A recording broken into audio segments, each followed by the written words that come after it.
На этой неделе еще пришла одна новость. У нас после событий, страшных событий в Новосибирской области с сжиганием, животных, коров, да, крупного рогатого скота, у нас тоже появилась новость, что, был обнаружен очаг пастереллеза где-то вот в одном из, хозяйств. Приходили в конный клуб "Мустанг". А, он находится на территории Якутска, и, там занимаются дети и взрослые конным спортом. И приезжали на одну из ферм в Среднеколымске. Вы знаете, новость прошла, и люди заволновались, да. Люди очень заволновались. Практически вся Россия говорила о том, что происходило в Новосибирске, какие все видели вот эти страшные кадры, да. У нас, в республике люди очень переживали, потому что фермерских хозяйств тоже достаточно много.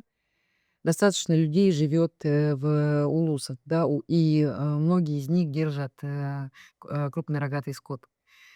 Вот. Но, вы знаете, власть, объявила о том, что был обнаружен очаг пастереллеза, да. Было очень много сообщений о том, что вот, дескать, и кроме того, что было обнаружено, пастереллеза нет ни у кого.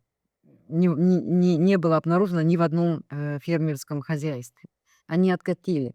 И было такое ощущение лично у меня, да, что они таким образом прощупали почву. Они посмотрели на реакцию людей.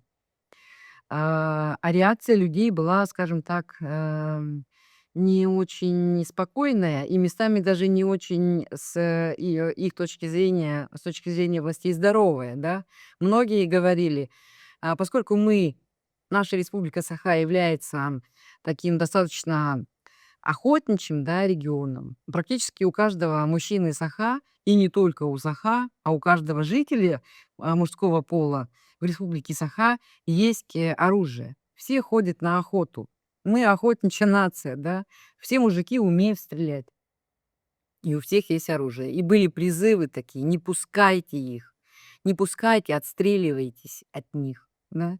Отстреливайте, вычисляйте, где они живут, вот эти ДПСники и эти ветеринары, да, сжигайте их дома. Вот были такие, призывы. Поэтому они откатили назад. У нас и так неспокойный регион, да, со всеми этими, а, депутатскими волнениями, скажем так, да.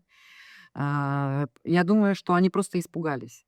Они просто, очень сильно как бы задумались, да, что будет дальше, если они вдруг начнут также, такими же незаконными методами действовать в республике Саха, как в Новосибирске, как в Алтайском крае незадолго до Новосибирска, да, и в Пензе это было, и в Саратовской области это было.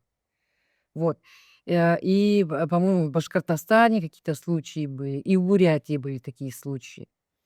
Вот. Я думаю, что они просто побоялись. Просто побоялись наших мужиков, которые готовы были взяться за оружие. Ну, такие вбросы, да. Чувствуете, да, такие вбросы? Тут вбросили, там бросили, посмотрели на реакцию. А реакция у людей была одна, и она была очень жесткая. Вот поэтому, конечно же, они, побоялись.